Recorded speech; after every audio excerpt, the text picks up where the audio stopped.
You know what I see every day in my work? People who are so busy fighting with each other, they forget about the most important thing, their kids. And let me tell you, it's a darn shame. Especially when it comes to co-parenting. Just because you two couldn't make it work doesn't mean you get to drag your kids through the mud. Look, I get it. Divorce is tough, emotions run high. But you gotta put those feelings aside and ask yourself one question. What's best for your child? And the answer is not being caught in the middle of your drama.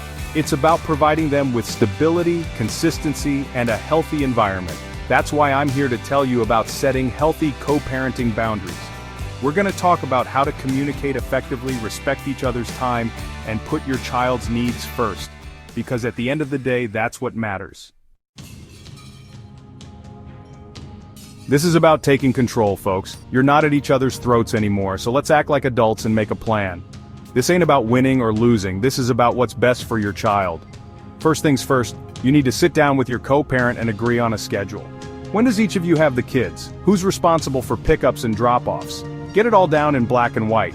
Next, figure out the division of responsibilities. Who's handling doctor's appointments, parent-teacher conferences, extracurricular activities? You need to be on the same page. And don't forget about communication guidelines. How are you going to communicate with each other about the kids? Text, email, phone calls? Whatever it is, make sure it's respectful and productive. Now I know some of you are thinking, Dr. Phil, my ex is impossible to work with, but hear me out. Consider using a shared calendar or a parenting app. This way you can both see the schedule, track important dates, and avoid any miscommunication. Remember, this plan isn't set in stone, life happens. But having a plan in place creates stability for your child, and that's what this is all about. This ain't about you anymore. It's about providing your child with a sense of normalcy and routine. And that starts with a solid co-parenting plan. So take the high road, folks. Put your differences aside and do what's right for your child. They deserve it. Alright, let's talk about communication. This is where things can really go south if you're not careful. Remember, you're not married anymore. You don't have to like each other, but you do have to be civil. When you're communicating with your co-parent, keep it short, sweet, and to the point. This ain't the time to rehash old arguments or bring up past hurts. Stick to the matter at hand, your child. And for crying out loud, watch your tone. Nobody wants to be on the receiving end of a sarcastic email or a passive-aggressive text message. Be respectful, even if you're not feeling it. Now, I know it's easier said than done, but trust me, the less emotional you are in your communication, the better. It'll make things a whole lot smoother for everyone involved. And if things do start to get heated, take a step back. Don't engage in a shouting match or stoop to their level. Take a deep breath and try to address the situation calmly and rationally.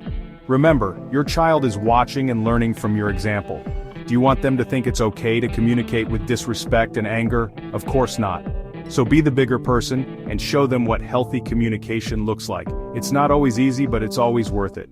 Because at the end of the day, you're doing this for your child, you're setting them up for success in their own relationships. So choose your words carefully, folks, and remember, clear and respectful communication is key to successful co-parenting. Now this is a big one, respecting each other's time and space. Just because you're co-parenting doesn't mean you have to be joined at the hip. In fact, it's healthier for everyone involved if you have some boundaries. First and foremost, stick to the agreed-upon schedule. Don't be constantly changing plans or showing up unannounced. Consistency is key for your child, and when it's your co-parents' time with the kids, let them be. Don't be calling every 5 minutes to check in or trying to micromanage their parenting. Trust that they're capable of taking care of their own children. On the flip side, when you have the kids, make the most of it. Be present, be engaged, create special memories.